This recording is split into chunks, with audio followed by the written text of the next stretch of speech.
One of the things that I love about you is that you are very keen on odors. Like you want to smell good. Mm-hmm. And I hopefully you appreciate the fact that I only want to smell good around you, and I don't like being around people if there's any type of odor coming from me. I would love it if your love for smelling good was just as good as not wanting to interrupt when I'm talking. But that's why I love our sponsor, Lumi, because, baby, that speaks to our soul. We are two people that want to smell good, not just when we're around each other, even when we're by ourselves. And Lumi is going to make sure we can do just that. There's a couple of things outside of that I love about Lumi.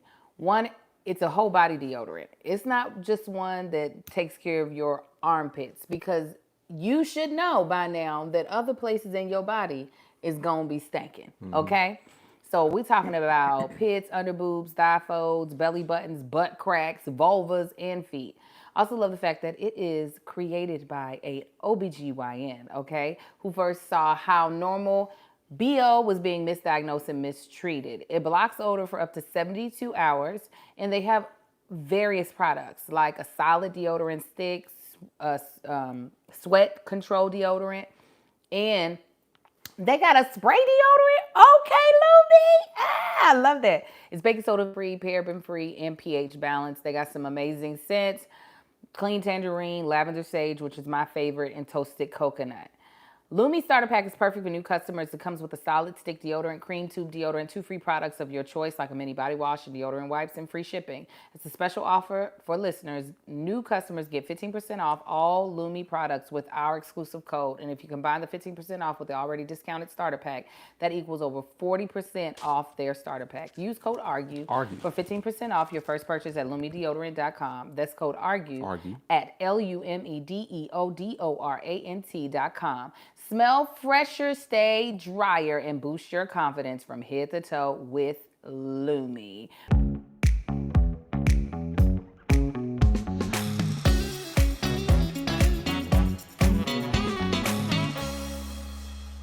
What's up, everybody? What's happening, family? And welcome back to another episode of Is This Gonna Cause an Argument? My name is Angel Tanksley because I married the man beside you. My name is Angel Lakita Moore because God put me on this earth to have all types of destiny ahead of her. And I am also known as that chick, Angel. Oh, that. You can join in. Chick Angel. Boom, boom. I host a show with my husband, and we might argue, but I'm that Chick Angel. Give him a hand of praise. I actually enjoyed that. Thank you. That was a good one. Tell them who you are, baby. Praising. Yeah, yeah. Hey, I'm the host of This Is Gonna Cause an Argument, Marcus Tanksley, a.k.a. Tank. Hey, fam, if it's your first time tuning in, we greatly appreciate it. This is a podcast we do every single week, and we a married couple, and we talk about anything we damn well please. As she said in that gospel enthused song. Infused song. Sometimes we argue. That's why it's gonna cause an argument, because we be married and we be doing married stuff. Hey, and we do this every single week. We record this podcast with our wonderful immediate family. That immediate family is on our Patreon. All you gotta do is go to patreon.com/ sign up for the low of $5 a month. No, you gotta tell them where to go on Patreon. Patreon.com/ thatchickangel. Yeah. Sign up for the low of $5 a month. And hey, it's a good time over there. You ain't getting what you seeing right now. You getting all the before and after stuff, and you get weekend stuff sometimes. You get special events. You get all the early drops and releases and everything. It's a good time. Right now, we're in the middle of our wellness challenge where these people is going hard in the paint. They are. They drinking their water. They working out 45 minutes a day. They're encouraging the community, okay? Because we out here on the struggle bus, individually sometimes, and then collectively, but collectively we pull each other up. So if you're not a part of Patreon, you're missing out. Also, Crafts and Cocktails will be coming back. But only to Patreon. Hey. So if you ain't in there, I don't know what to tell you. Hey. I don't know what to tell you. I just felt like I should get that out. Tell you. Yeah. Anyways, we have some amazing sponsors. I already told you about one, Lumi, but I'll tell you about Equip Spotify, and Ritual later on in the podcast. So listen up for the sponsors because they probably got something that you would want to try. And oh yeah, because I like all of these. I've used every single last one of these. Yeah. You're gonna wanna come on over and listen to what we got to tell you about these people, and then use our use our promo code or specific URL so they know that we sent you there. Absolutely. And they be at Patreon be getting Tasty with Tank early. Oh, you went back to Patreon. Okay, back to Patreon. Yeah, back to Patreon. They get that early. And they're going to be getting some stuff from me too, possibly. We still engineering that. Marcus is always in that engineering. Right.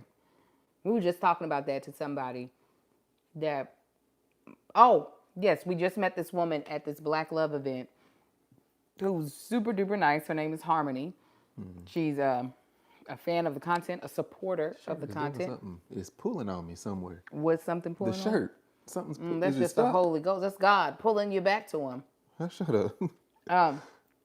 Anyways, she was talking about what her role is as a producer because she's not a conceptualizer. Mm-hmm. She's way more lay out the steps so that things can be completed. That is the difference between me and Marcus. Marcus loves to be in the ideation part of things, the conceptualizing of things. That's the part of him that he also likes to keep very intimate. So you all typically have no idea what he's thinking about doing. And you might not, if that idea never comes up to to fruition. Where I am not as fast as Kevin, that's for sure. My thought to action is probably half the speed of his. But I'm trying to shorten it. I'm trying to have my thought to action have a blink between it. But that's not actually where it's ever going to be at. Because I do need a little bit of ideation time. Just a little. And you've gotten a whole lot better at that. Because I know of ideas that you have come up with and set on and seen other people do the idea before you got a chance to or come up with it. Angel got ideas that she's been talking about for years. Yep. And they be right there in my head. And a lot, for me, it's not ideation that's the problem. It is trying to get to the steps, and the steps become overwhelming. Like, that step one is hard, but I will say this. What has helped with me getting steps quicker and faster, one, with stuff that just involves me, using the internet for what it's good for. The internet now has so many things to tell you how to get from point A to point Z. And also realizing I can create my own path from point A to point Z. Now, it might possibly get me in a little bit of a cluster F? Potentially. But the idea might eventually actually become something. The other thing that has been helpful is that when it's stuff with me and him, he doesn't pull back as much. So it allows us to get things done. Like there's a sketch that's going to go up today that Marcus, when we started it, really wasn't in the mood to shoot it, but we shot it. And that was helpful. Instead of us, because me and Marcus have been talking about shooting sketches again for how long now? Yeah. The stuff always comes up. No, it's not that the stuff always comes up. We could easily make it a priority. We busy, but we ain't that busy. We are not that busy. Yeah. So just making it a priority. I like to know, like, let me know the day before or something. And not like, so we're going to shoot these. I'm going to go send this email. We're going to shoot these real quick. I'm going to hold it because my mind has to jump over to creative mode. And we did have it put in our calendar multiple times. And it didn't happen. Yeah. So that's the reason why I'm like, we're going to seize this opportunity and we're going to shoot what we can. But we did write down the ideas of the sketches one day so that when those opportunity comes, we know this is the sketch we're doing. So I'm just happy about that. How you doing, baby? I'm all right. You all right? Mm-hmm. How was your weekend? I think it was busy. I don't know. I can't remember. You shot with Quinn? Yeah, shot with Quinn. That's all you did. That was Saturday. That's all you did. I got the yard ready for your event on Sunday. I was doing that Friday, Saturday, and Sunday. What all did you do? I got, so if y'all on the vlogs, y'all might see that a lot of that had to do with sprinklers that was happening anyway. But then, in the backyard, we got trees that ain't ours that drop debris all up in the yard. I got a hose and spray everything off, straighten up, throw away random broken toys and stuff that the kids got back there just to make everything presentable. We got furniture back there that people can sit on, so that all needs to be cleaned because it just collects dust all year. Everything needs to be hosed and sprayed off far in advance so people can sit on it and be comfortable. It could be clean and dry. It's a lot that goes into that. He did. The backyard looked great. My weekend was full. Friday night, me and my husband went to a Black Love dinner to kick off the Black Love Summit, their 4th annual, I do believe. It was great. It's always nice going to support Tommy and Cody. I just feel like what they've created is so powerful and unique, and what they're continuing to create. So shout out to them. We then, the next day, I had to get the kids to a field trip they were doing with their mentorship program. Then I went to my sorority meeting, which went long. And then I came back home. Then I had to pick up the kids from their field trip. Then I went to go see and I feel bad saying this because hopefully nobody who's in the cast follows me on YouTube. I know some of them follow me on Instagram, so I'm not going to say it on Instagram. One of the worst plays I've ever seen before in my life. I went to support my girlfriend, and it was just super duper long. It was 3 hours, 3.5, I think, and I think an hour and a half were scene changes.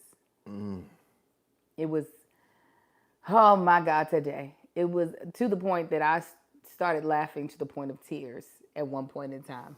To the point of tears were flowing out of my face. Quinn be on her jokes when something is not up to par. Quinn also had me dying. I was like, I can't even. And so did Denora had Marquita.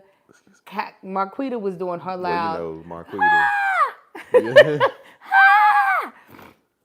It was. I'd have had to be like, all right, y'all, let's go. Come on. We would have, but we wanted to. But when I tell you my homegirl was so grateful, we got there late. Okay, we got there like 45 minutes late. Not because of our own doing, but because they closed down a bunch of lanes on the 101 and there was an Eric Clapton concert. So there was so much traffic that we had to go all the way around. We went into a whole different city and had to go all the way around the traffic. And the tickets were expensive. Let me also say that. These were not like regular community theater tickets, like $25. These were expensive tickets. I had to pay for them people's time. They was working overtime. So I was Stretch it out. And they were like, we have to wait until the scene changed to let you all in. And I was like, I really wonder if that's the case. So I said, let me use the restroom then while we're here. Scene change was 45 minutes. Let me tell you, I waited for the bathroom door to open, and it was my homegirl. She opened it, she screamed, she fell into the floor, started crying. She only sees me at first, gives me the biggest hug, and I'm laughing. Marquita, Denora, and Quinn could hear me laughing and came around the corner. My friend fell out again, about did a backwards roll. Of course, because she's in theater. So that lets you know how dramatic she can be. But also, I think she realized the ticket price was very expensive. She knows none of us live anywhere near this theater, so this is a hike for all of us. So, anyways. Oh, that's why I was. Because I was coming back, and then I went, and the kids were late getting back. Yeah. So I was already there. I came home, so then she went to. I was like, "Where was I at?" Go ahead. Yeah. So I didn't get home. I was doing nightly prayer with Patreon, nightly prayer and scripture. By the time I got back, it wasn't even the same day no more. So that's why I missed doing the nightly prayer with them. And then the next day, I had my first. No, it's not my first.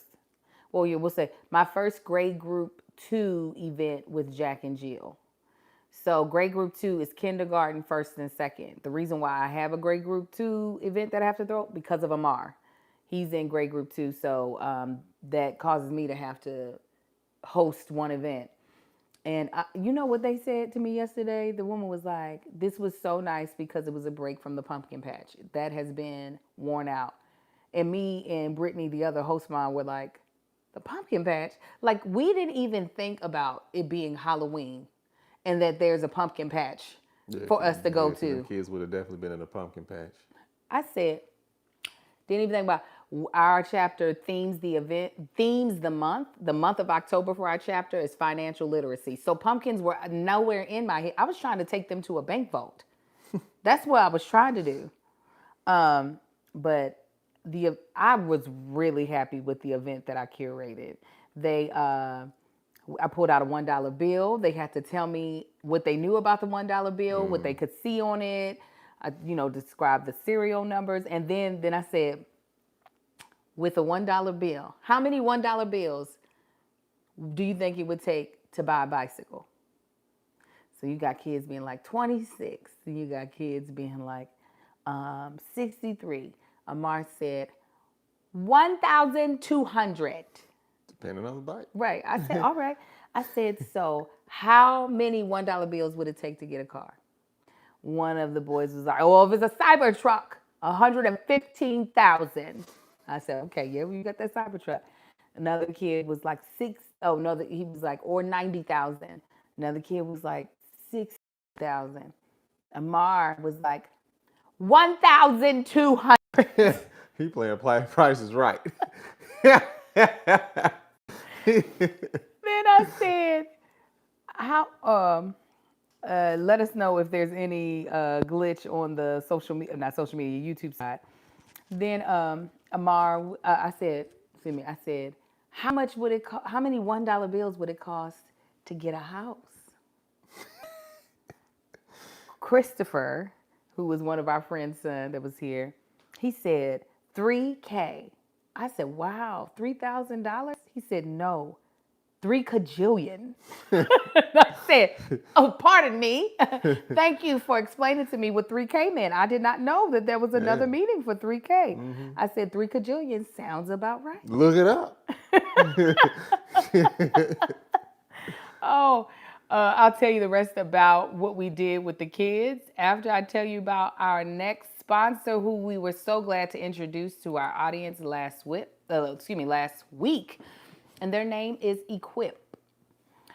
Okay, so this is one of the reasons why I am so happy they are one of our sponsors, because I feel as though people aren't talking a lot about this, and especially that most of our audience is from the Black community. Mm-hmm. I don't feel like, especially in our community, we talk a lot about eating disorders.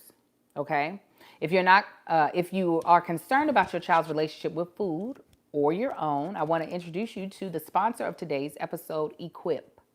Equip is a virtual evidence-based eating disorder treatment program that's covered by most major insurance plans. Every Equip patient has access to a dedicated care team, including a therapist, dietitian, medical provider, and mentor. Eating disorders are easy to miss because they often show up in ways you wouldn't expect. Some signs of an eating disorder include feeling out of control around food, as well as being extremely picky with eating, starting a rigid diet, or not letting yourself eat enough food. Eating or exercising in secret and feeling anxious about mealtime can also be signs of an eating disorder. There are a lot of stereotypes around who gets eating disorders, but the reality is that it can affect people of all ages, genders, races, and body sizes. You don't need a formal diagnosis to get care from Equip for you or your child. Visit equip.health/argue to learn more. That's equip.health/argue. Truly, I'm so glad we have this resource because, as they said, this can affect anybody. And just because it's not something that we focus on in our community does not mean that it's something that we should ignore. So again, if you or a loved one or your child, you feel like their relationship with food is something that is a sign of an eating disorder, please get help, and please use our URL, health/argue. All right. So, the other thing I did with the kids was then I gave them a sheet of paper that had like the outline of what a dollar would kind of look like. It just had the rectangle with the circle in the middle for where the face or whatever would go. And I said, okay, the president and Department of Treasury, they said, we need you to design the next paper money. What will it look like? So all the kids did their own little design. Then, I don't know if y'all know this, on Amazon, you can order currency from other countries. So I ordered currency from different, I'm talking about Vietnam, Malawi, Angla, Nepal, yes, Angola, excuse me. Venezuela. Yes, Hong Kong. I had all these different, these are old notes, so I don't think they are in rotation anymore. So first the kids were like, wait, is this all the places you've traveled? I was like, absolutely not. And then I also got them We've been to coins. Florida. Correct.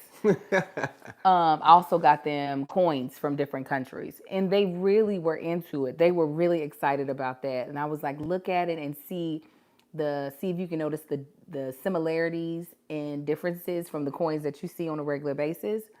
And then the last thing, which I absolutely loved, I was like, in West African countries, in the past, they sometimes use cowrie shells as a form of currency.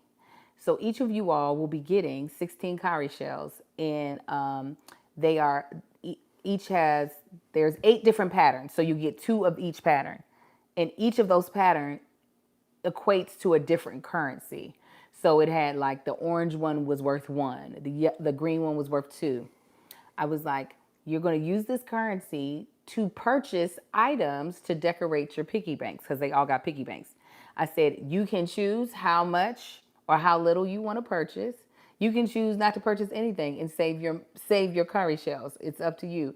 And when I tell you these kids were into it, they were like, I want to get the rhinestones, but I want 3 strips. And I was like, how much are the rhinestones? They're 5. I said, so 3 strips? They were like, that's 15. I was like, I need 15 worth. And so they're counting up. They were like, okay, the purple are 8. So, and then putting it together. But they had and they had to pay me the cashier, but their moms were helping them. One boy, he was like, I don't want to buy anything. I want to actually decorate my piggy bank with the curry shells. I said, I love it. So he glued them all on. Amar's looks like a pig from hell, but it's so cute. It's sparkly pig from hell. The pig was white. He painted that thing fully black. Spawn swine, Satan. It was actually teal at first, but he kept adding colors until it turned black. But he was in the amount of glitter he put on there. Every time you see the piggy bank, But where he was really slick was that he would call it shoot. He supplies other people had bought. Yeah. He was like, I'm just gonna buy all this. It started sprinkling stuff. I said, Amar. They all had their own little aprons. It was super cute. But go ahead. Here's the thing about these events. I'm answering the door because we having people just go straight to the backyard. So we put up balloons, but a lot of people, it's hard to understand what's going on. So of course they ring the doorbell. I would either let them through the house or tell them, most time the kids was already walking around the corner. So I'm like, yeah, y'all can just walk around if you want to. And on more than one occasion, a lot of the moms that showed up was like, oh, I would have had my husband come. No, don't have him come. He didn't need to come. They're like, you sure? Yes. I said, don't make him come. Don't do that to him. Because my thought is, he don't need to be expecting the same out of me. I ain't the social group person. Keep him at home. But there was 2 dads here, and I was just like, yeah, he eventually went outside. Let me go outside and be social. Yeah, I was shocked when you went out there. I was like, oh. After Angel had to bring people in the house to introduce me. I was like, this is my husband, Marcus. I'm in here watching TV. What's up? But we were able to clean up. We were able to clean up really fast. The yard went back to looking like it's supposed to look. Yeah. It looks like, at night, it looked like broken glasses on the ground. Oh, because a little bit of glitter. Yeah. But it could have been so much. It could have been so much worse. A whole lot worse. This is the last age group that I'm willing to host Like that age group, I still feel like it's really easy to control. They're not wilding. Kai and Sai's age group, hell no. Yeah, that's The the other third, thing. fourth, and fifth graders, That's the other thing about, especially as we branch out and get to know more and more people, even people that we have known for years. People don't be having control over their kids, and I'm not the one. I'm gonna first give you time to correct your child, and then I'm gonna correct your child, and then let you know, hey, they don't need to be doing this. If my kids ain't doing it, yours ain't doing it. yeah, that's if you're in my house and on my Yeah, that's yeah. that As I'm talking about on our property, right. I don't need nobody messing up my stuff. I don't need nobody's kid getting hurt. Yeah, Act like you got some sense. right. Right. So that's the reason why Kai and Sai's age, even though the kids in this group are great, it's a lot of energy. And so I'd rather have to deal with that energy in a space that's not my own because then I'm not having to be hyper aware about other things. But this little age group, the kindergarten, first, second, they were amazing. They were really into it too. Like even the Yeah, kids that were trying to be resistant to being into it. yeah. They was like,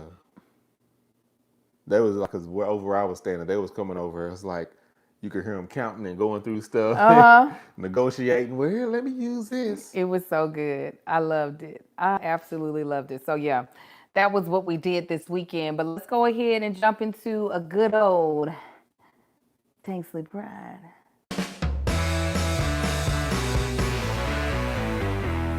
Tell me Tanksley All Pride right. is, baby. Technically, prior to the segment that we do is talking about one or all of our four boys. Our kids are our pride. So that's why it's called Tanksley Pride. I'll kick it off. Hearing these kids is when they don't think you're paying attention is when they're the most hilarious. Like Kai, he was on, not Kai, Amar was on playing a game with McKinley. Yeah, McKinley yesterday, I think. Or the day before. You know, it was yesterday because I was cleaning.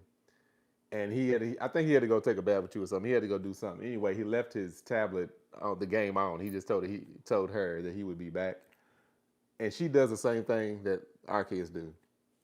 They're just narrating what they're doing and saying their thoughts out loud. So as I'm in here cleaning, I'm just hearing her talk, and it was the most hilarious stuff just come out of her how mouth. cute. And our kids do the same thing. Finally, I was doing something. She said, "Somebody there?" I said, "Yes, I'm here." She just started laughing. She said, "Hi." I said, "How you doing?" And then like fast forward, even like today, I'm out taking the kids to school this morning, and Sakai and Amara, they like on 10. They back there talking, negotiating, fighting, laughing, just doing their usual morning thing.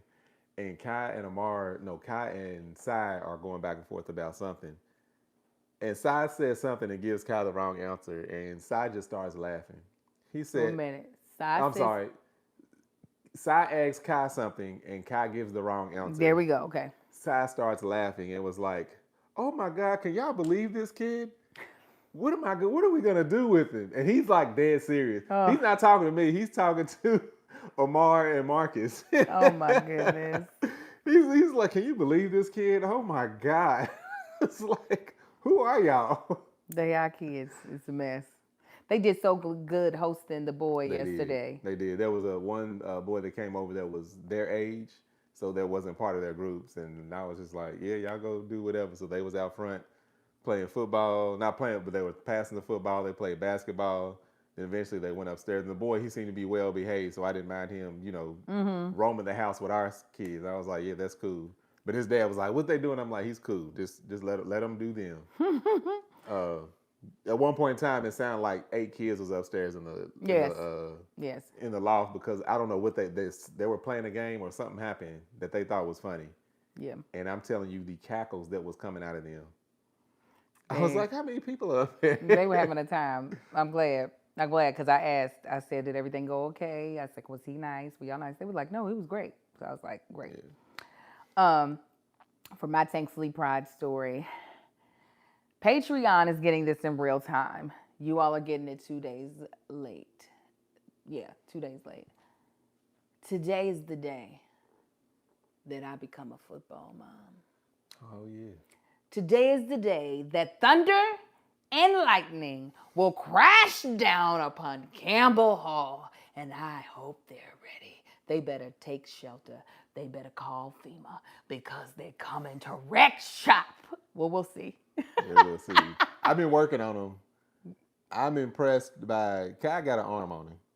I believe it. He can throw really far. He can catch really well, too. He can catch good. He just takes too long to release the ball. Mm-hmm. That's his biggest thing. Side, he released right away. Like, he's good. He can get the ball out of his hands real quick, accurately, but he can't throw as far. However, they're both really good at throwing. Passing. Yeah, passing. Like, that's one thing I work on with him. Like, I'll take off jogging or running. I'll be like, pass me the ball. And the ball's always in front. And I always intersect the ball right at the perfect moment. I'm impressed by that. Mm-hmm. For them to see where I'm going to be and to throw the ball right where it needs to be, I don't have to reach back. I don't have to reach forward. I'm just running, and it's right here waiting on me. Mm-hmm. I was like, hey, y'all doing the damn thing right now. When I tell you I am so excited, I don't even know what to do with myself. So what I plan on doing, okay, is after this, if we have enough time, because everything happens early, okay? Yeah. I'm going to pull out that Cricut. I'm going to try to pull out that Cricut and at least print out 2 football helmets. I have this, not gold, I have this silver metallic vinyl that I can put on a shirt. And, get the cutout of the football helmets, bow, Kai, and side, thunder, and lightning. If I can get that done. If I can't, don't worry. They have a game tomorrow. It'll be ready tomorrow. What kind of coaching are they doing? You got 2 games back to back? They got 2 games back to back. They got to listen. This is the big leagues. Nah, that sound like what was it? BS High? Yeah, I know it do. It do. But yeah, they have 2 nice games. flag football, so I ain't know. Lil Marcus has a cross country meet today, and I'm like, don't care. I'm going to this football game. I'll see you when you get to the school. So yeah, we picking up Amar early. My mama's gonna be there. We just gonna scream, have a good time. Yeah. Yes, Kai, he's been excited to like show me the plays. Has he? Yeah, I thought I told you. He was like, hold on, what was that play called? Tell me. I can't even remember. Campbell Hall, you better not be watching. It don't matter. We ain't giving up nothing. Y'all don't know nothing. I like that. I like that Drea. He's like, yeah. So we run the gauntlet, and then we do this, and then But he explains both of them explain the plays and the game to me as if I've never heard of the game. Because you've never heard of it. First of all, your parents wouldn't let you play football. They parents will. So that's how they like. Daddy wouldn't let me play. That's how they know. They I like. wanted to play so bad. They're like, Dad, we know you've never experienced this, so let me break this. It was so me. What I would do, the guys line up in front of me, and when they start running, I would pass, but that position, that position is called the quarterback, and it's this many people on this team, and then the other team, they'll have the same amount of people. But then after we go, then the other team has to, I'm just like, hey. No, you need to learn. You don't know. You ain't never played flag football. It's a little different than tackle, too. Their mama played flag football. This is what made me mad about 3 years. When I was coming up, I was their age, younger and older, wanting to play football.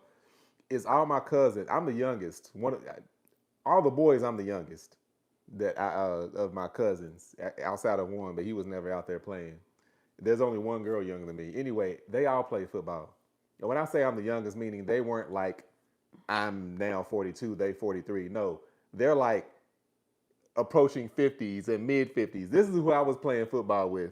Mm-hmm. No pads. Right. They've been working out. We playing tackle. And this is who y'all got me recreationally playing with on the weekends and all summer. But y'all, daddy, he like, oh, you gonna get hurt. You were his baby. Oh, I'm just now thinking about it that way. No, they just didn't want to have to deal with going back and forth to their games. That's what that was. You would have like, hold on. Now we're gonna have to go pick you up. You got games this time. I was like, and then by the time I was old enough to, because if I wanted to play, I could have played like in high school. It would have been basically my decision. But I was like, I ain't gonna get my skinny ass out here with these big ass dudes been playing since they was elementary school, start playing no football. But no, I definitely wanted to play. I was getting hurt out there playing with my cousins. Come home, my neck all stiff, knee hurting, swollen all week. No. Cause these big ass foods, they don't care if your little cut. You're just an easy target. Move out the way. Well, listen. So sorry about your past, but my kid's future is bright, and we're I gonna. could have retired them quick. That's But what no. you keep saying. No, my brother definitely could have. Well, But oh well.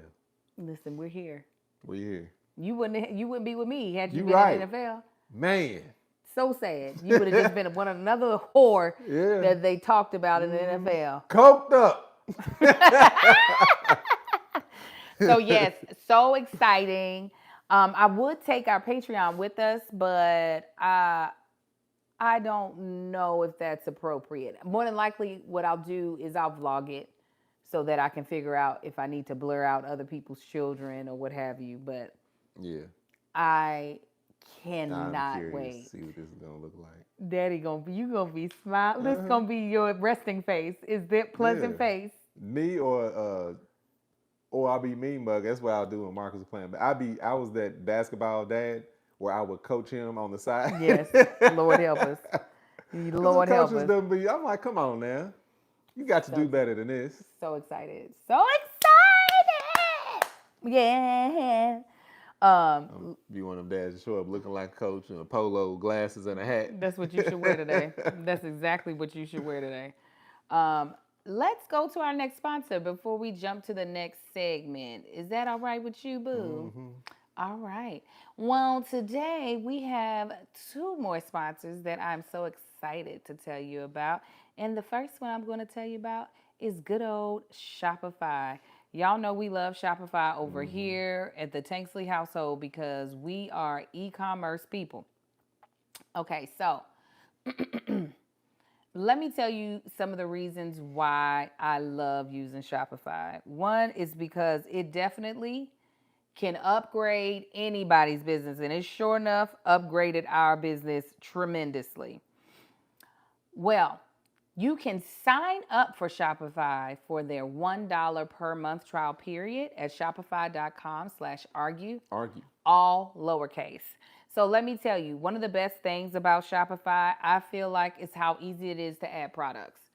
I want you to really understand how me and Marcus did not know anything when we started our 2 different businesses, his beard and body butter and my self-care business.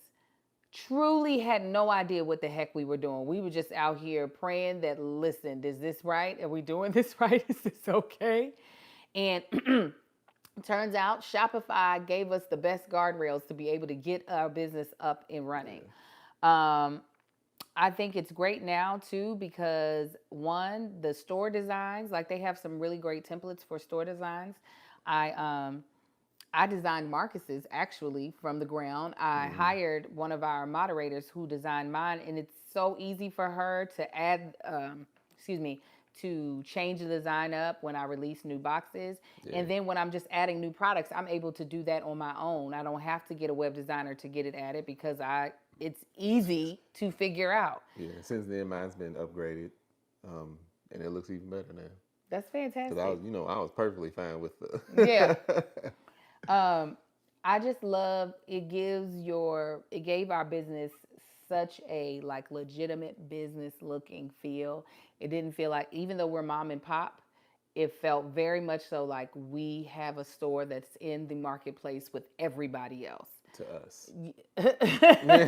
No, visually, that's what it looks like. And I absolutely love it. So this is what I'm going to tell you one more time. All right. Sign up for a $1 per month trial period at shopify.com/argue. Argue. Lowercase. Make sure y'all know that. Go to shopify.com/argue. Argue. To upgrade your selling today. Shopify.com/argue. And I'll tell you about our last sponsor in a little bit. All right, Marcus. This is what we're going to do. It is, I can't remember what the name of the segment is. Tanksley Tips.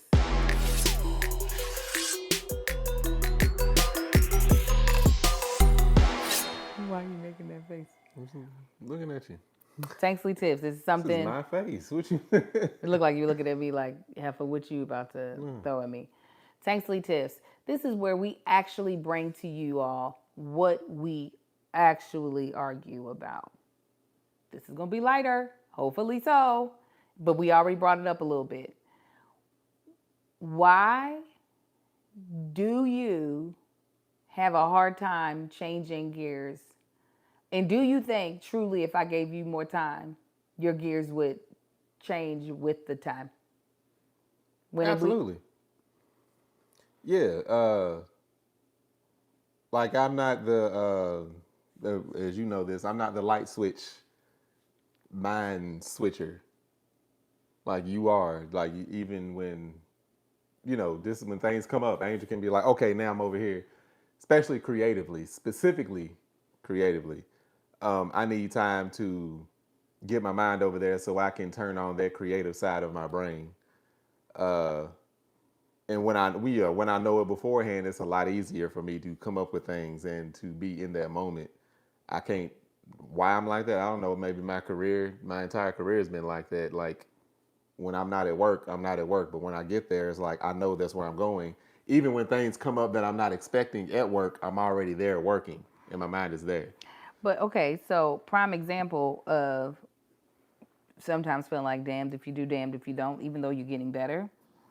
So y'all know, well, right now he's injured. Well, he's not injured. We're not even gonna say that because you've been having great full range of motion and strength.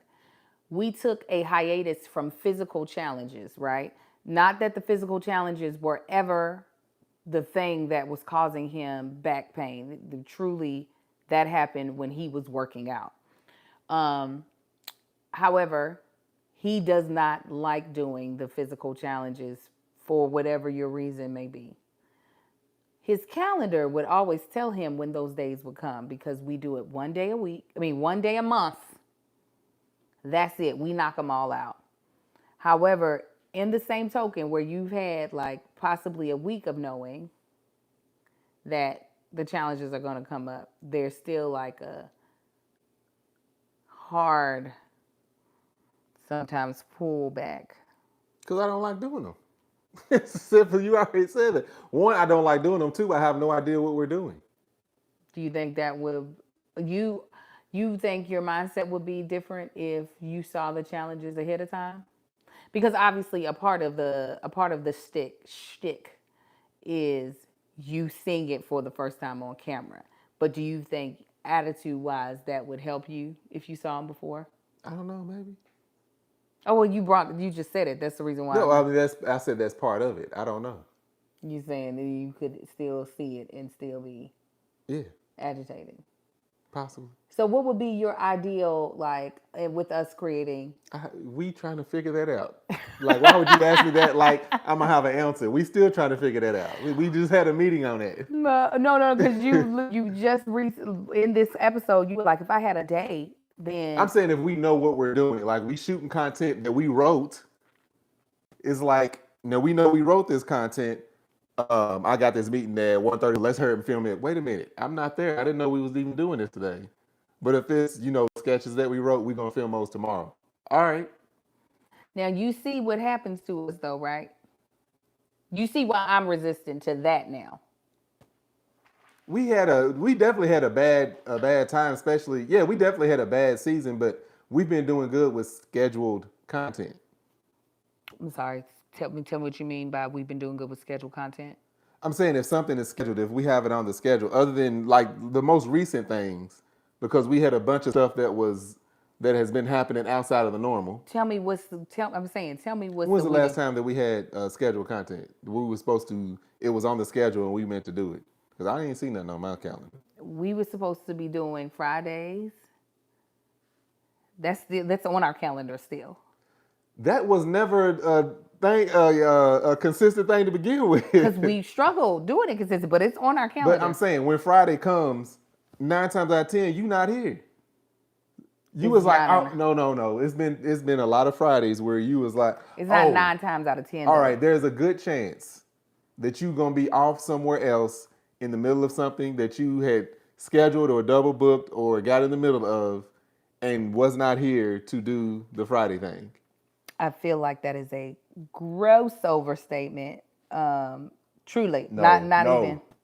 This dog, if y'all, he's not yelling at me if you're listening. Yeah, the dog. He just randomly started. Stop. Chewing on the side of the goddamn He's couch. What are so you bad. doing? He's so bad. Just woke Ugh. up from a nap and started biting. Like, for instance, once Marcus stopped working, we were finally able, even though we had a set day and time that we were supposed to be doing, is this going to cause an argument? It wasn't until Marcus stopped working that we actually adhered to that day and time that we would shoot it. Now, we got it up, absolutely, like for that year before you came off your job. But actually committing to a date and time was super duper difficult for us. And it wasn't because we had things in place. It wasn't because we had things interrupting it. It would be because of a not feeling like it, not really wanting to, just every single excuse under the sun. And Yeah, we would take full weeks off, months off sometimes. no, even when we were consistent in uploading them, the year that we did before we started Patreon, we got them up on Wednesdays. We could not consistently shoot them at a day or time. Yeah. Is what I'm saying. Yeah, because we already addressed that. It wasn't a full priority. It didn't become a full priority until we started Patreon. We was like, now this is a priority. We got these people over here. We're gonna make sure we deliver on what they paying for. So long story short is all I'm saying is, I personally feel like our history has shown us that the more we try to be like, okay, on this day we're going to do this thing, the less likely it'll happen versus wait until y'all see the sketch we put out that we're going to put out today that I'm almost done editing. It is a very timely sketch. So it's one of those sketches where it's just like either you do it now or you're not doing it, which is the other part of social media that I think sucks for us. What's great with working with Bree is that she helps us put out kind of evergreen content with a few trendy things. But us trying to do trendy stuff, because our level of ideation to execution be slower, it'd be like, oh God, this is not. And again, that's another what I'm trying to figure out in this whole space. I'm not a trendy person. I know that be the thing in social media. This is what's trendy. Do this. Everybody else is doing this. This is what's popular. Do this. That's never been my personality or my go-to thing. So trying to adjust to something like that also, I'd be struggling with. Yeah, I think especially even attaching it to your personality is going to make it a struggle versus it just being, this is a marketing tool that I'm going to use. You know what I'm saying? Because I didn't start using, I still don't half the time use a trending sound just because I don't watch enough stuff to really know that it's trending. Yeah, I have no idea what's trendy. However, because it is a part of our job is to understand what the marketplace is doing, that doesn't really have anything to do with our personality. It just has to do with us doing our job properly. But I think the more of the problem is outside of not knowing, because we can. What's actually easy to figure that out. Leave her alone. Stop. He is so bad. She was not bothering you. She does at the end. I know, but this is what he's been doing here lately. He did it all last night to her under the chair. What was I going to say? That's actually also an easy problem to fix. TikTok lets you search trending sounds. You can just type it in and it'll be like, oh, you wanna hear what's trending? Here you go. You ain't going out, little girl. She was like, me too.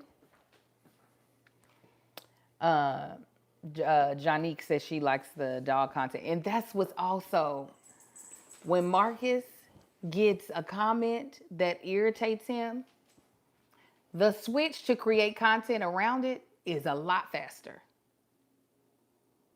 than like any. It's just a response video. It's almost like a conversation. It's just I can do that in the moment when it's like having creative juices to pull something out of nothing. That's where like give me time to marinate and think of this.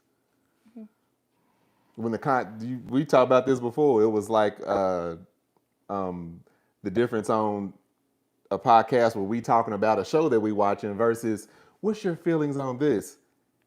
I ain't got no material there because my brain ain't over there. However, this I done reviewed it, and all I got to do is respond to that or talk about what I've seen. That's easy. But the watching of the show is hard. If I think the show is bullshit, absolutely. Is there a show that we've ever reviewed that you didn't think was bullshit? I'm talking about on TV. Yeah, I'm saying, is there a show Every show, almost all of them. I hated them shows. That's what I was just asking. I said, but watching the show is difficult. Yeah. You said, yeah, if it's bullshit. I said, is there any Oh, show? then we weren't. Oh, yeah. Yeah, no, I'm like, wait. What actually, starting off, what show did we start doing over there? Married at First Sight. Married at First Sight. It would hit moments where it got good. It would hit moments it's like, man, we got to see what happened next week because they on some bull.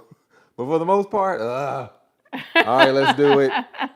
It was always fun to review though, but watching them, man, he couldn't do it. Punch me in the eye. You so extra. You so extra. All right, let's jump into the discussion of the day. As you all can see, our Tanksley, this is the shooting and creating content outside of with Bree is a harder thing for us because it has a lot to do with how we approach work and because I am the type that is realizing, we got to keep. I would prefer to just shoot it and then I'll work my editing magic. And also, Marcus, as long as he's in a slightly good mood, he doesn't even have to be in a great mood. Marcus is so naturally funny. If he doesn't shut down on me, I know I'm going to get what I need from him. That's why I need the time to get my mind over there. That's why, like, truly, I would, a lot of people don't know. A lot of people think, my introduction or even our introduction was doing these stupid ass challenges. That wasn't the thing. We used to do sketches. The sketches were hilarious. A lot of the sketches was just like, there was no multiple takes unless the camera messed up. It's like, one time, that shit was hilarious. Let's move on to the next scene or the next sketch. And that's what I truly, even though it's more difficult to do, that's what I truly want to get back to, because that then it's easier for me to relate that to, okay, this is work. I got a creative mind to do this and come up with this and make this funny.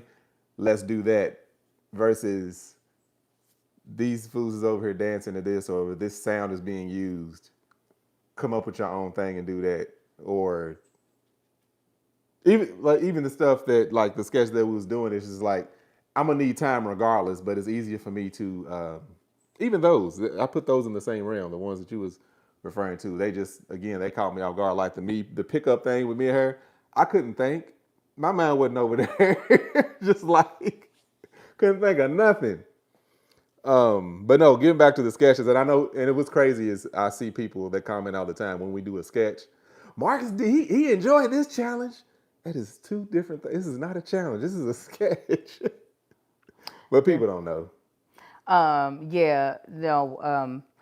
So again, working with what we have, we don't always have the benefit of this is the scheduled time because we have tried to schedule time and it did not happen. Unless we add an outside person to it, that's when we get it done at a scheduled time. When we had Jeffrey as our shooter. We just have somebody show up to the house. Come over and watch us shoot these sketches at this time. It's also the same, like for instance, the, what is the thing that we did? When we were putting together our tour, what I knew was that if I did not add people to our practicing it, we were not going to practice it. Not in the way that I was going to need to feel confident of continuing down the path with the tour. So we had 2 different times where we had our close friends come over and critique what we were doing. I knew if we didn't do it that way, there was a good chance we weren't going to have a full run through. Yeah, and that we would need, I think, honestly, we needed people to see and hear versus just us. I don't think. Oh, I No. did. Just be it that theater is what I've done for so long. At one point in time, you're just rehearsing Yeah. without eyeballs. Yeah, I said I needed some like people there. But it's not. I mean, it's not always. It's not always possible for rehearsals. Maybe one rehearsal, but like if we're doing a big show, we can't always be like. No, I didn't. I'm saying for that to be my first time ever stepping on stage and doing anything like that, I personally needed to run it in front of people. Yeah, and I'm not I saying think we you're. need to do that every time. And that's what I'm saying as well. Yeah. Well, I was saying some rehearsals, every, let me, every show has a dress rehearsal where there's an audience. Those were our only rehearsals for real for the podcast tour. I was just saying we wouldn't have had any rehearsals without them. At least that's what it felt like. Because when we would be in the kitchen, I'd be like, let's run it. It was like a half-assing type of thing instead of a full out. You get... Mm-hmm. You go ahead and kick off our conversation of the episode. What's the conversation? It's whatever you want it to be. That's what our I episodes are. thought this was the conversation. This is what it's turning into. No, I mean, we were closing out the Tanksley tips, and I was just rounding it out by saying, if this is how I struggle with creating content. And then the conversation just continued. Drea asked if we would, is that how you say it? Yeah, Drea asked if we would do another tour. I would like to do another tour. That's definitely something I would want to do, especially after doing the last one. Yeah. I need our podcast to feel truly solid again. And then I would be willing to do another tour. I would just, because I don't know if I want us to do the same format. I don't know if it would be the exact same. Me personally, I wouldn't even need it to be a podcast tour. Because fact of the matter is, even though our podcast is, well, not older than hers, but older than my social media, history? Mm-hmm. Our individual selves are more popular than our podcast. So in my opinion, we wouldn't have to do a podcast tour. What would it be? Well, I'm not sure. That's what we can talk about. But before we jump into that, let me jump into our last sponsor today, Ritual. Did you know that women were excluded from clinical research policy until 1993? I've told y'all this before. I was 13 years old. That just sounds so stupid. Like, how is that even a thing? The internet was coming around. Like, how were we still excluded from scientific research? Well, Ritual knows that we should be, and they conducted a university-led human clinical trial for essential for women 18 plus multivitamin to assess how well does it work, right? Well, the results, it increased vitamin D levels by 43% and omega-3 DHA levels by 41% in just 12 weeks. I fully understand that skepticism can be a blessing. It has kept me from being scammed a couple of times because I have been scammed before, and that's what made me a skeptic. I was like, I don't know, especially out here in these AI streets. They try to show you one thing when it's all a facade.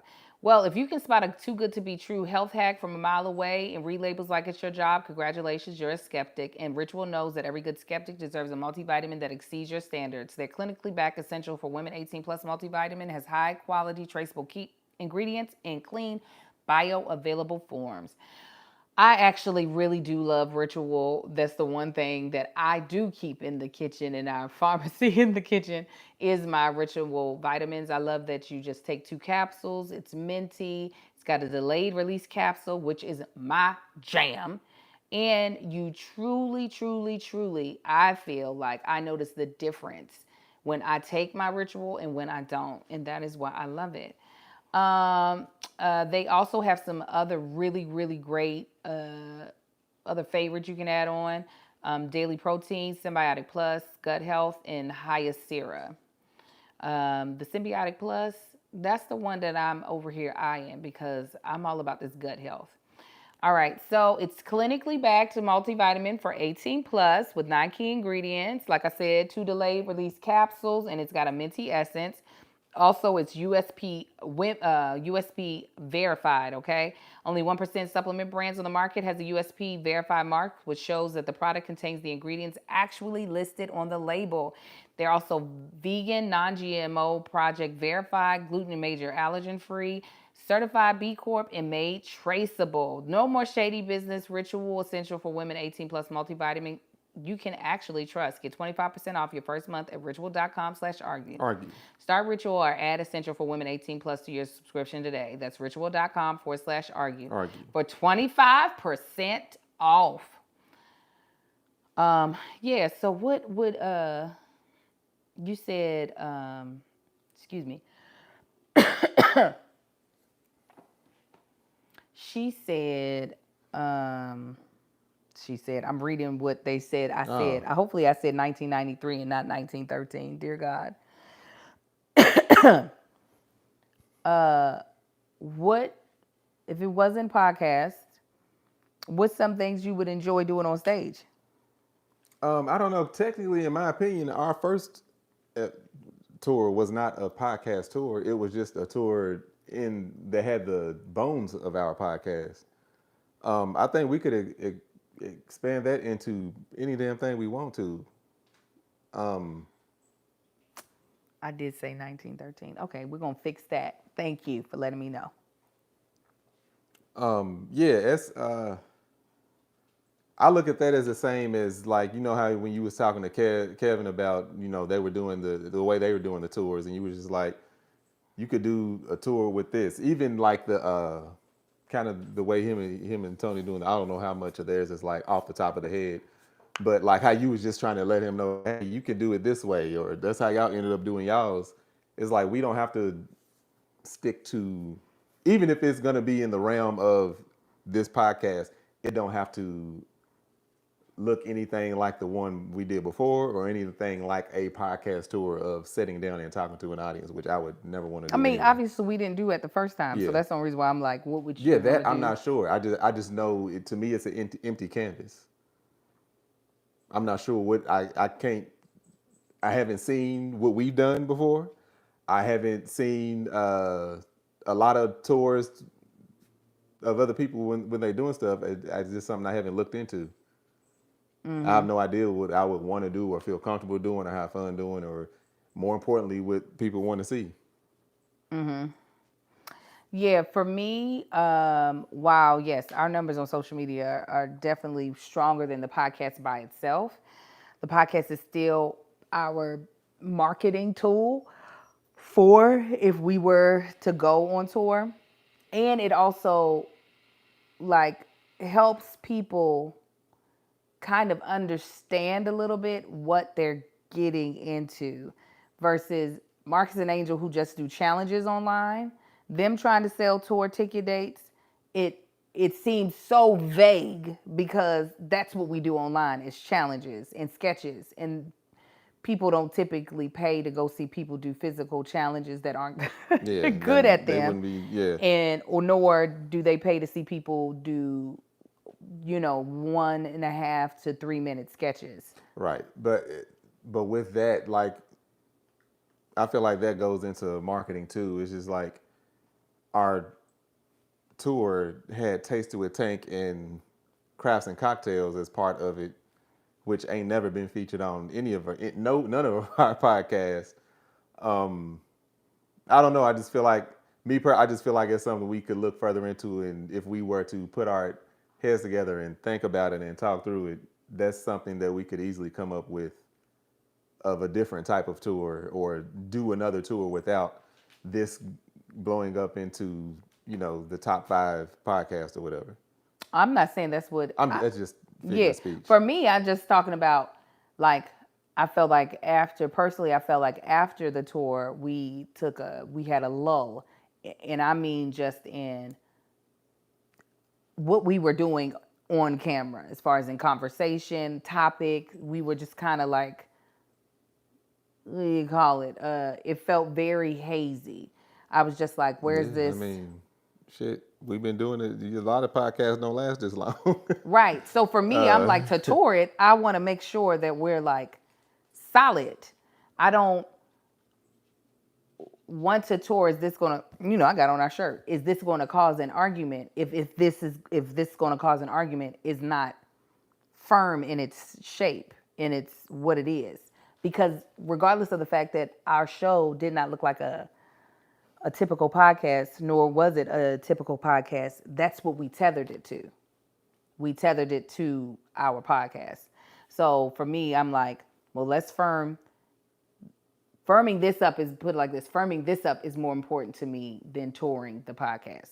So once this feels firm again, then being like, okay, where can we stretch ourselves? Where can we take it on its? How can we put it on its feet?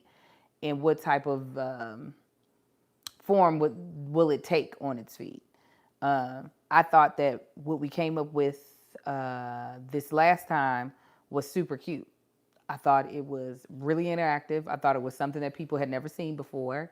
I thought that people enjoyed the show.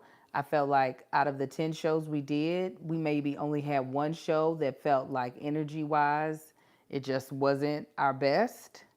So I feel like odds-wise, we did great. I don't know if I want to do that exact same thing again, though. Like if it's going to give me I don't know.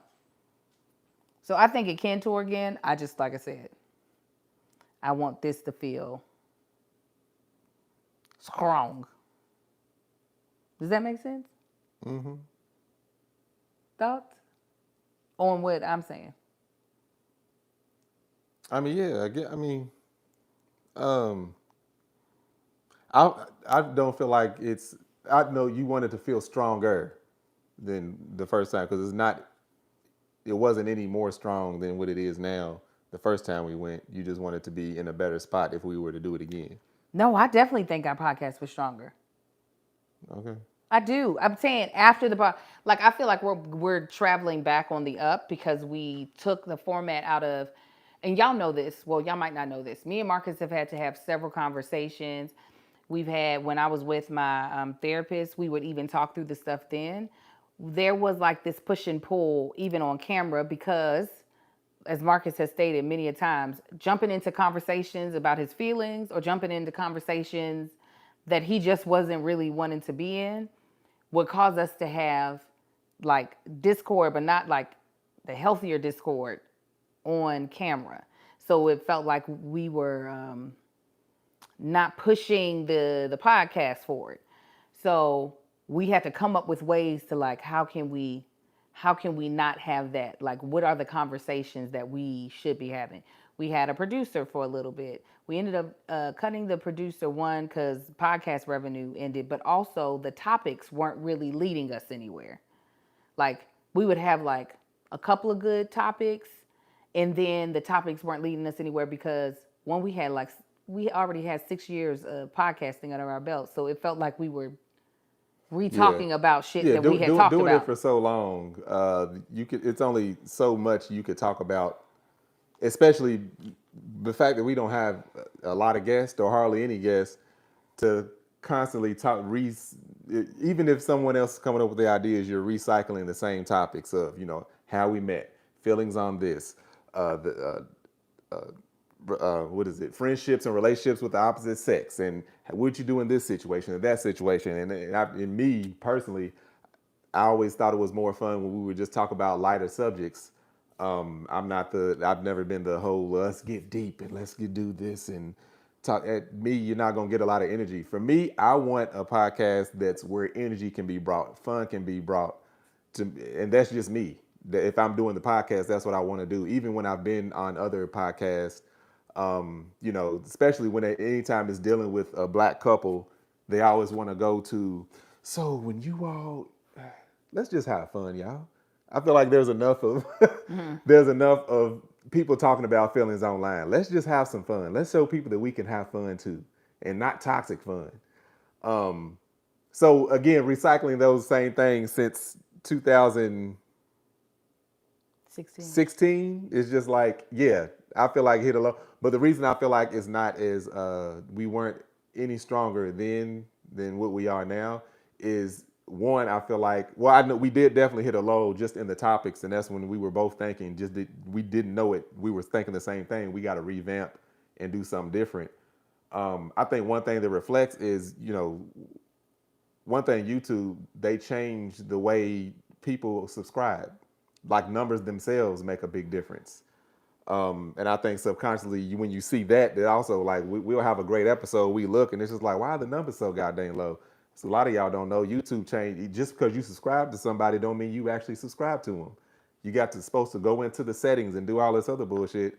So it makes it hard for people to find. People don't even realize. A lot of people was like, I didn't even know y'all was still doing this. Why ain't I getting the notification? That ain't got nothing to do with us. And I feel like that has a lot to do with in your mind when you think you have a good episode, you go back and look at the numbers, and our numbers are consistently down.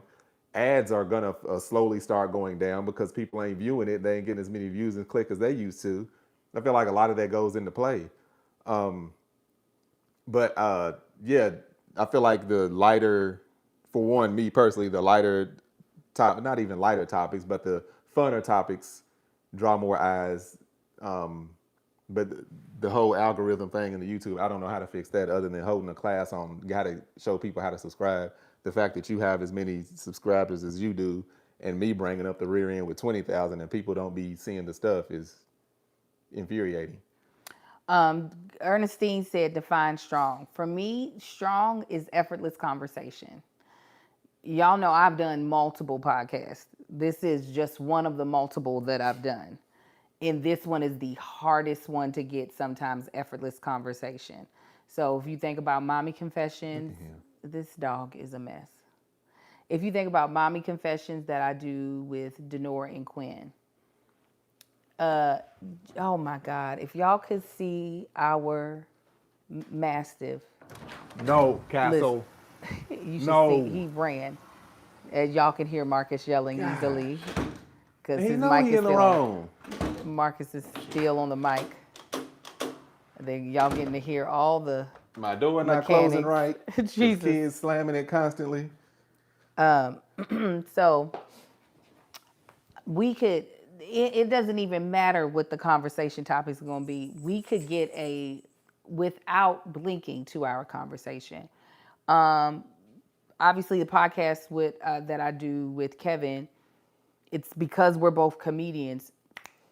And not only that, because we are a hot topic podcast. So Kevin is literally pulling from headlines. So that alone gives us topics to talk about. And we don't mind taking tangents that take us far left, far right, whether it be comedic tangent, whether it be a serious tangent. So you have that over there. So with me and Marcus, we don't have topics from online unless I find something that feels interesting within the realm of what we typically talk about, because I can't make it another pop culture podcast because I already do one. The reason why we could cover the same things potentially that Mommy Confessions does is because there is a male perspective. But again, Marcus and I have covered a lot of those things. Yeah. So it's like, what are we pulling the conversation from? And also,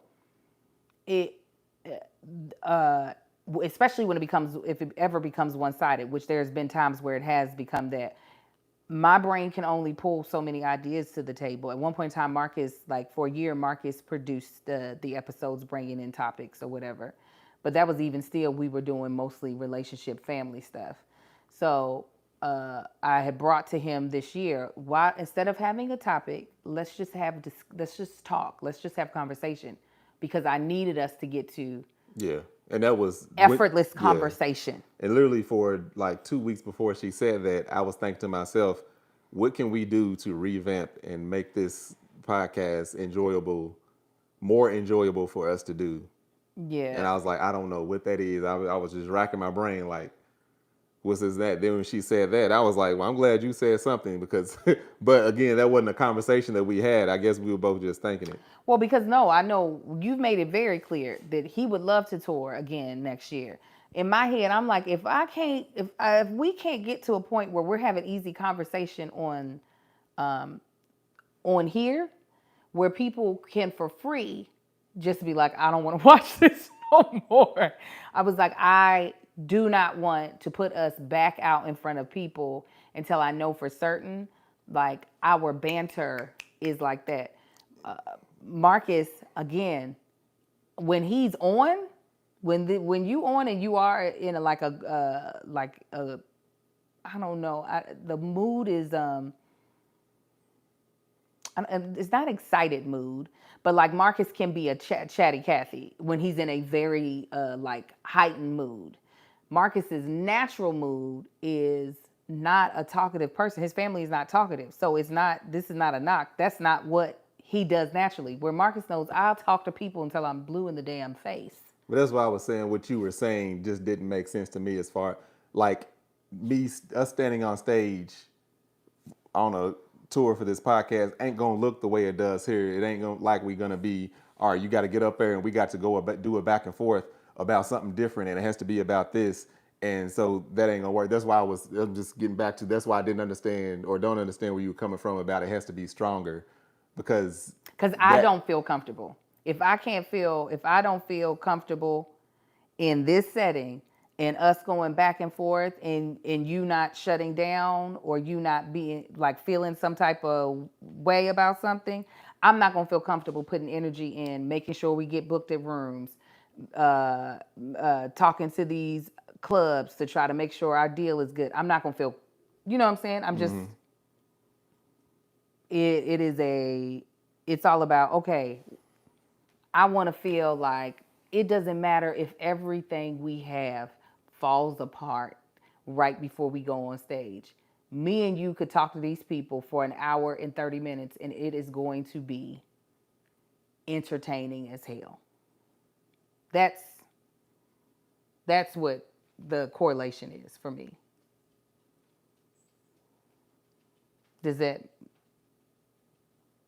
make sense or no? Not fully, but it don't have to. Okay, so tell me why it doesn't make sense.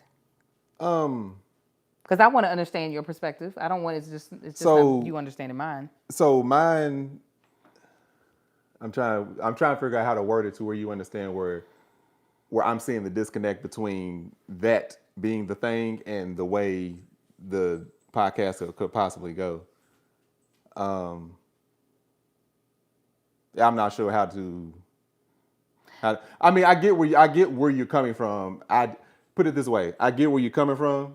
I just don't agree with that, but I don't have to agree with that because that's how you want to feel toward it.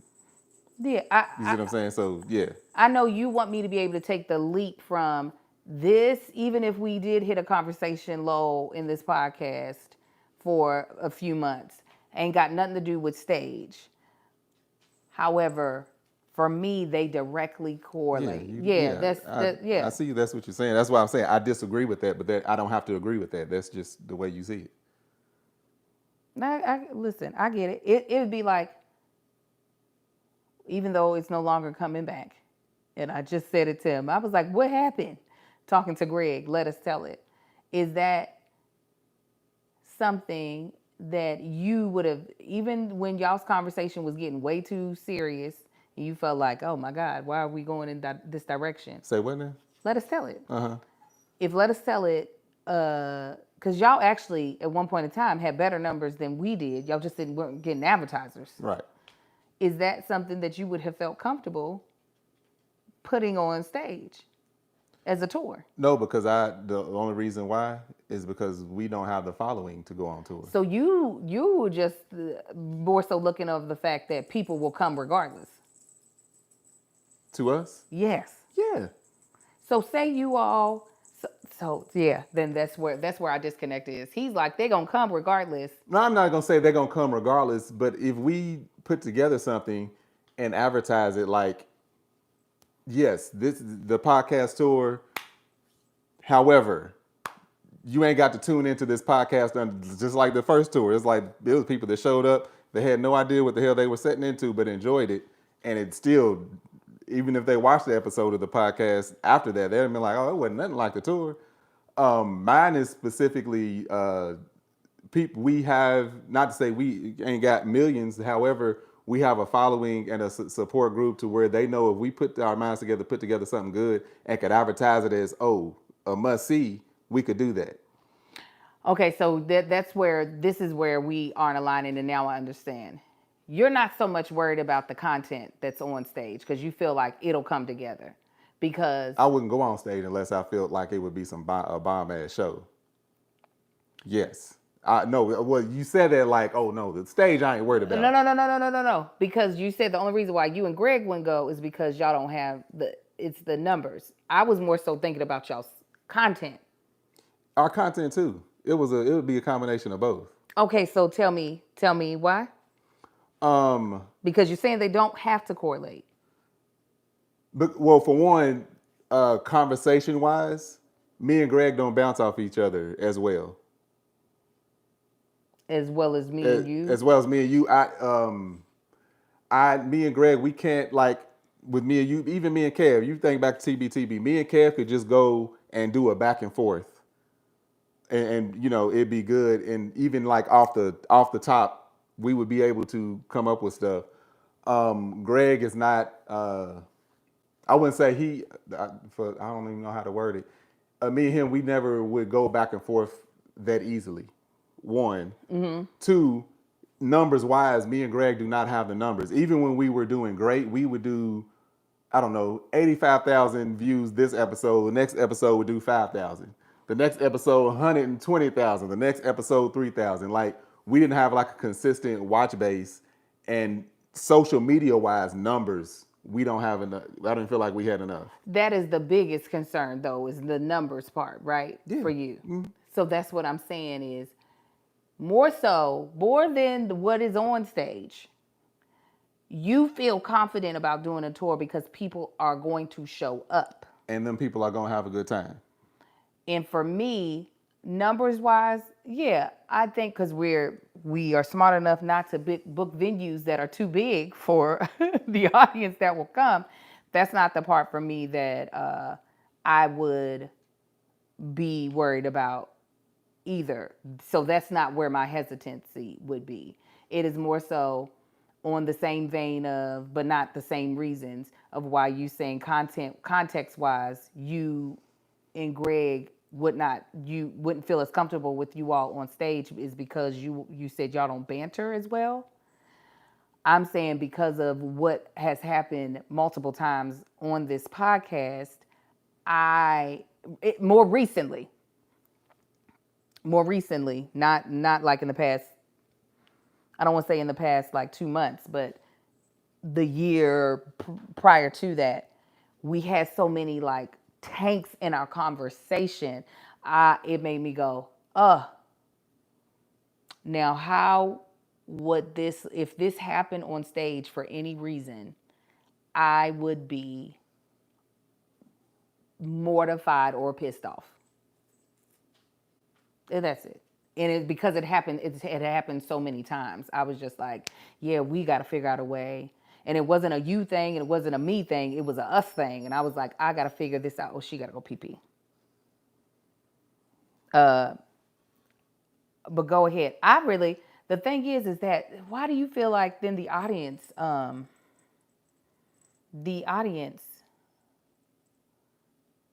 loves y'all's banter so much? What you mean? Let us tell it. I know for you, you said it felt, did it feel, I don't want to say artificial, but difficult? Did it feel like just a little bit harder, more effort? Yeah. Effortful. It felt a lot more effort. A lot more effort was put into it. Again, I still, again, I understand where Angel's coming from. I just disagree on that point. I get where she's coming from, but she don't feel comfortable. 100% understand that. I just don't agree with what she's saying. Like our podcast, I don't know. It's completely different. It's not like when you go on tour, you're doing 20. Our podcasts are not rehearsed. I need so she can hear that. There's nothing rehearsed about sitting here talking to y'all. The topic isn't rehearsed. We just decided to talk about this. When we do a podcast, it's completely rehearsed. And when you're doing a podcast that's been doing almost 10 years, and we're coming as the same people, I'm the husband, she's the wife, it's difficult to say, well, this wouldn't do well on a tour, even though one tour was already successful, because we hit a low for a couple of weeks or a couple of months back during this date, on something that we could rehearse and get up to, like, so what I was saying is, I was just saying why I hear where you're coming from. I just disagree. Is when you hit a down spot or a low on a podcast, ain't no podcast that we've ever done been rehearsed. There's nothing ever been planned. We talk about what we're gonna talk about, and that's just what it is. A tour, almost everything is rehearsed, outside of the audience's reactions. So to say that, we hit a low for a couple of months after the podcast, so the tour, I don't feel comfortable doing the tour because of this, because we hit a low then. I'm like, how did that's why I'm just saying I just disagree. Like I said, you feel that way. I'm not trying to change your mind. It's just that's my disconnect of why I'm like, I disagree with that, because I mean, people in their relationship hit a low, but they can go to a movie and perform just fine, or like, you know what I'm saying? Mm-hmm. It's like, but then I would say the same thing. Obviously, the numbers are a part of it. The same thing would be with Let Us Tell It. I feel like you and Greg would probably have way better energy with each other on stage, and maybe something rehearsed than what it was on the podcast, where you all were kind of like, okay, these are the topics, and you had no idea what either one of you all were going to say with either of the topics. And because y'all's topics would usually end up pretty heavy. Regardless, I think we're moving towards more effortless conversation, and which makes me feel more comfortable, because we're not doing a staged play. There is while the structure of our the structure of our podcast tour would be strong, a lot of the meat is improvised. A lot of the meat was improvised.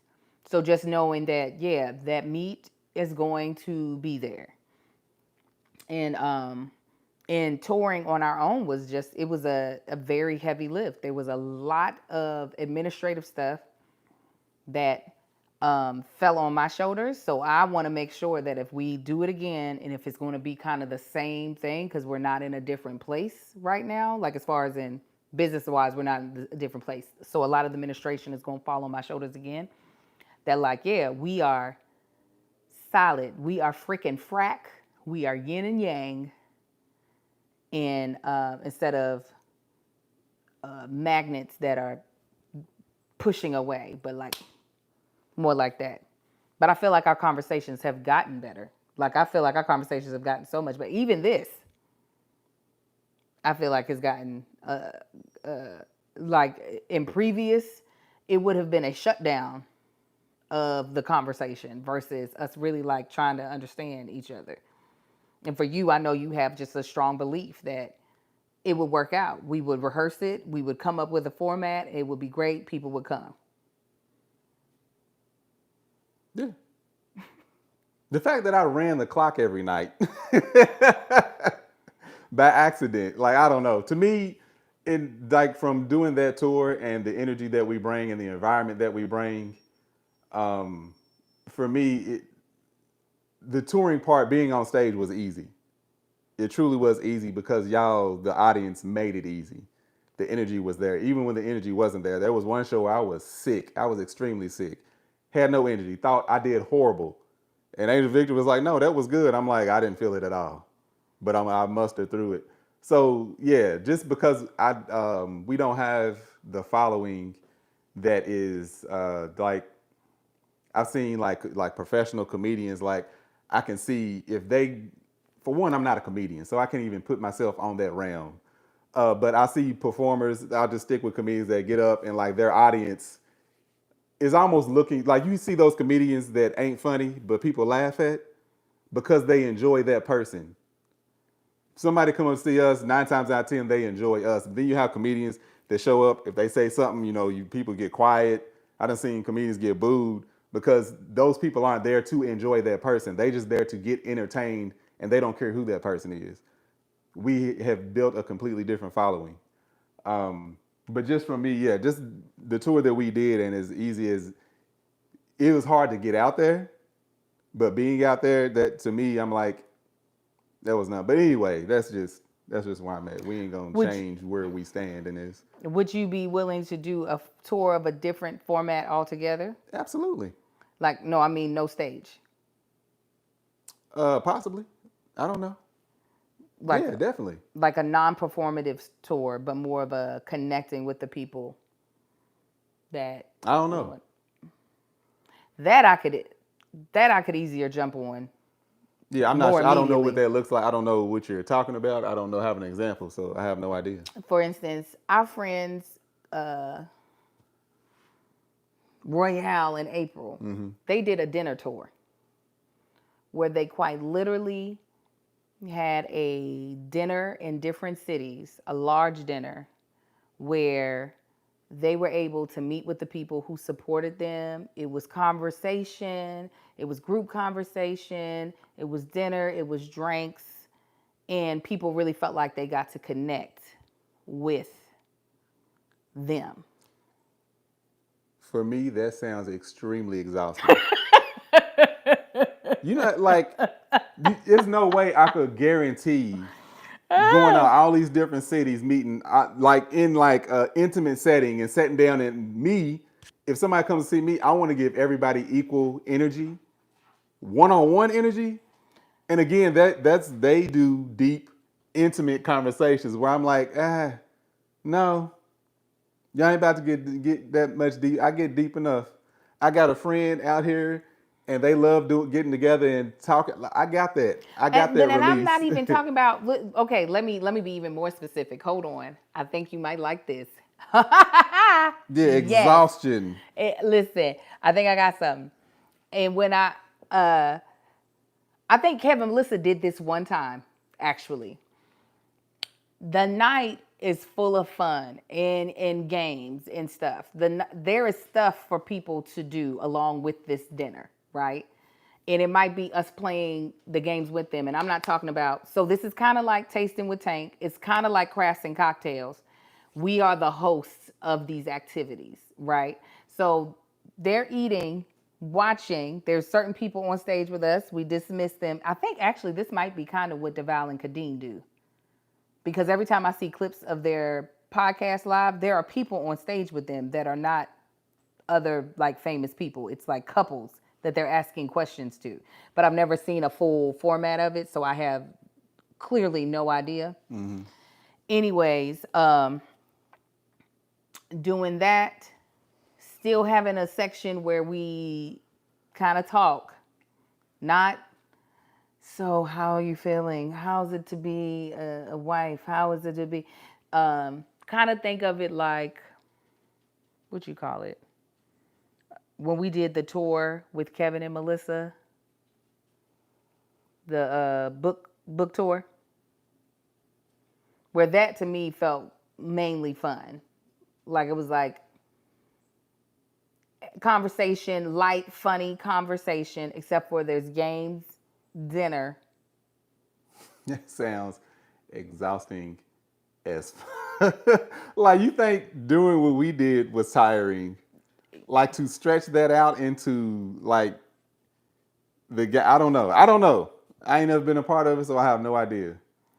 But for me to have dinner with large groups of people, giving that many people, dividing it, one, being on stage and being an amplifier to the audience versus being one-on-one and taking all that and dividing it into 2 to 3 people at a time. That's not what I'm saying at all. Okay. But okay. Okay. Well, we see that Yeah, would I don't work. know. Like I We haven't see seen that. what she's talking about, so I have no idea. To me, that feels like so much less stress. So much less stress. It does. And the reason why it feels like so much less stress, because the audience does actually a lot more of the lifting. Because they are a part of the experience versus sitting, watching, we are the entire experience.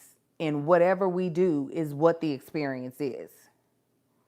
Where when it's a little bit more interactive, they are a part of the experience. They are a part of the show. That's why it feels like, yes, be Jules, be banging, like hosting a murder mystery dinner. Yes, that is what I'm saying. The audience is an active participant, and we're just there to facilitate the experience versus being the full experience. That's that's what my brain is like. That I would do with a quickness. One, because it's not being done as often. Like not a lot of people like how our podcast last year was not the norm. But I am finding again that more people are taking on that format. People who are capable, because not everybody's capable. So that's the reason why a lot of people are like, I'm sitting on the couch talking because they don't have the things to pull from. I'm like, what is something else that's different, that'll stand out, that people are feeling like they're going to get a different experience from us than what they did last time. So I wouldn't want to redo the exact same format. And that doesn't feel like, oh, we got to be on with what we're saying. We got to always have something catchy, funny to say at every turn, because the experience is all of us being together versus it being versus it being, okay, we have now crafted.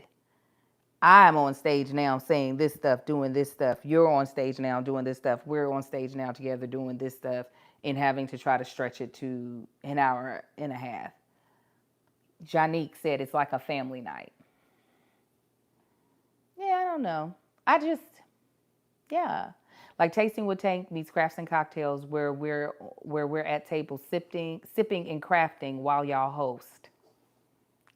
That sounds freaking amazing to me. How? Tell me. I just have questions, but I Please. mean, how is that? What are we like? I don't know. I kind of hear it, but I don't understand how that's different from coming up with stuff outside, like versus the other thing. I'm not in disagreement with this. I'm like, how is it different as far as creatively and being on stage, and what makes this easier or the other one more difficult? Okay, so for instance, before when we did Crafts and Cocktails, there was two people on stage, and they were painting, and we were interviewing them.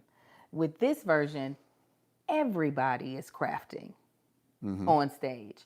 And there's a little bit of us moving around the room, asking different people questions. Like, But it's not a little bit of us. It's us entirely moving around the room, and still we're just doing it. If we're doing it together, we're just, instead of it being two people doing it, there's now hundreds of people doing it, and you're moving around the room. Granted, other people are doing, you're doing a little less talking because other people are talking, but at the same time, you're still, I don't, only thing I'm okay, not, again, I'm not in disagreement with this. I don't think it's a bad idea. I just don't understand how it's easier. because if everybody is crafting, everybody is participating. Everybody's brain is actively being engaged versus me having to put on tap shoes and make sure I'm entertaining you at all moments, because all Okay. you're Well, doing. I wasn't doing crafts and I was doing Taste with Tank, and I don't feel like that would be, to me, moving around at Taste with Tank would be more difficult with two people versus everybody else. Yeah. And then also, if people are doing shit, are they truly listening and paying attention to you? Like if I'm focused on doing something, I'm gonna be very reluctant to split my brain I'm just thinking in general. I mean, some people might not be fully doing the thing that they're supposed to be doing because they want to more so listen. And also, I'm looking at it as me. If you told me I was going to a show to where I'm gonna have to be doing shit, I'm probably not gonna want to go. To put it like this, there's a lot of people who watch Crafts and Cocktails that would love to do Crafts and Cocktails, but are way too shy to be setting up on stage talking to me. Mm-hmm. But they would still love the experience of trying to do this stupid ass thing that I'm like, we can do it, right?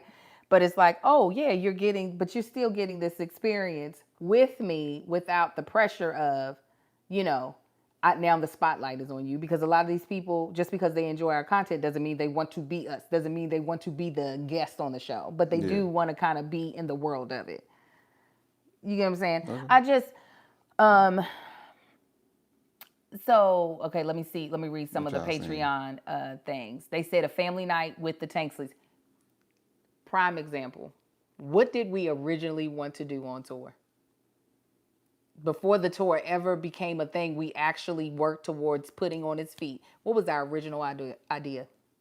The family reunion? Yes. Originally, we were wanting to do a family reunion at a park with y'all. That's what we wanted to do. It was not the podcast at all. It was us connecting with you all. And we would have things happening that y'all could partake in. And we would be there, do a meet and greet, chop it up a little bit, leave, y'all still able to eat, dance, yada, yada, yada. I am trying to kind of marry the idea of something that has a bit of a polishing to it, that's a little polished so that we know our beginning and our end, but something that feels a little bit more connected to the people that are there, if that makes sense. Somebody said a couple sip and paint would be dope. Miranda agrees with you. Everyone would be preoccupied with what they were working on, kind of like a sip and paint. Mrs. Lane said this is what she's kind of understanding what my mind is talking about. I wouldn't think of it as a show, more of an experience. I think I hear like 100% where you're coming from. To me, it just sounds, for one, a whole lot more expensive to do, but two, it sounds more risky grabbing people that, like, even if they don't want to be a part of the show, people that fear of, I might end up being a part of the show, or going to, like you said, going to an experience versus a show. I think you have a lot more people that would rather go to a show than be at an experience or be in the experience. I don't know. That's just all things my mind's going through. I don't know either. I know I'm thinking, if you told me I was going to do this and we're going to be doing this at this time, I'm like, Well, I think you also got to look at how people connect with us. I'm trying to think. We're not like musicians where you're just like, I'm just coming to hear you sing. These people are invested in the dog that's acting up out there, the dog that's, I don't even know if she's under my feet. She's under me. These are people who are invested in the fact that our children are playing flag football. They're invested in your back healing. They're invested in my alopecia. It's not the same type of, and I think that's what makes it difficult. Even the people who listen to this podcast, the value they're getting from this is just that they're talking with us. It's not because we came on here as experts of any type. It is not as if we are the model couple for them to be like, that's definitely the marriage that I want. Like, my mind goes to like the Indiana show. Tell me about it.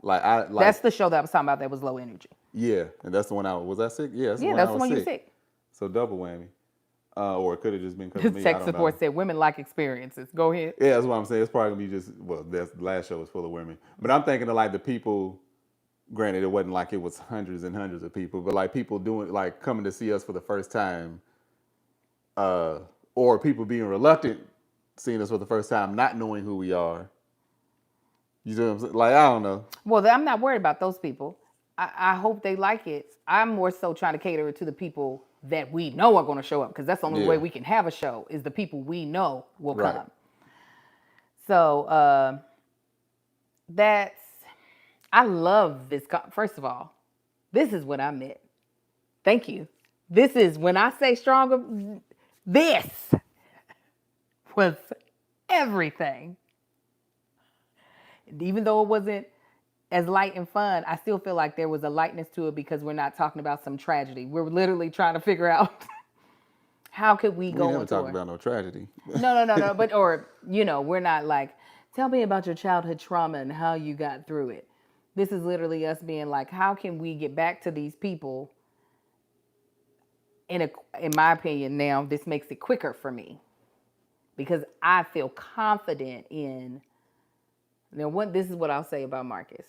While Marcus might have to shut off communicating with me to preserve his sanity, Marcus does amazing with talking to you all, as far as in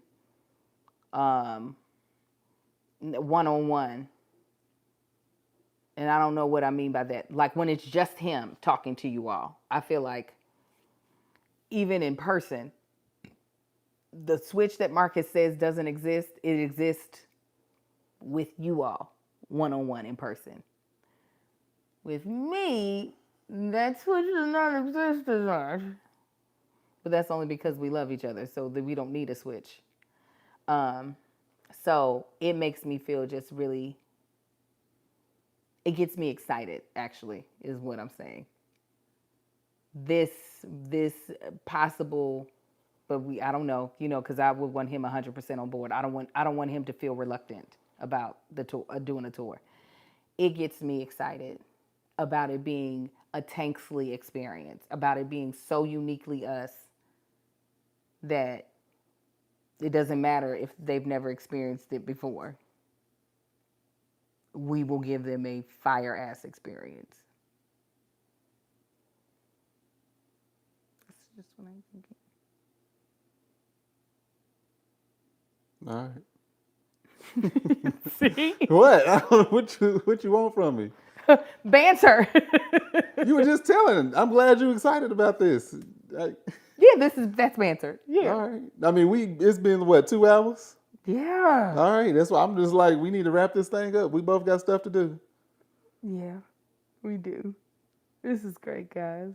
Love it. Thank you, Patreon, for y'all's input. And me and Marcus will definitely be thinking to see if there's a 2025 tour on the horizon, or if it's 2026. Regardless, we will be back on tour. 2032. It'll be out when Queen shit comes out. It won't be out that far. It'll either be next year or the top of the year after that. There's no way there's going to be bigger a space than that. But yeah, this gets me excited. I don't know about him, but I'm excited. You all can check out my self-care company, Mama Likes, at shopmamalikes.com. We will be having some drops for the Christmas season, so be prepared. Follow me at That Chick Angel or some variation of that on all platforms. If you're not a part of our wellness challenge, you can still join at patreon.com/thatchickangel. Yep. Y'all can find me on Instagram, Marcus on the Gram, Facebook, and Marcus on the Book. TikTok at Tank Don't Talk. Y'all can find my beard and body butter called Man Shit. You can go to manshYT.com and check that out. And of course, go to Tanksley TV. If you ain't over there, make sure you go on and subscribe. Tanksley TV on YouTube. And check out the latest episode of Tasting with Tank. That's with, what was the last one? Who was the last one with? Carlos Coleman. Yes, last Carlos. week we had Marquita. And I got a whole bunch of people coming up. Good, fun conversations. Make sure y'all tune in and check that out. All right. We'll talk to you guys next time. Y'all have a good one, fam. Bye.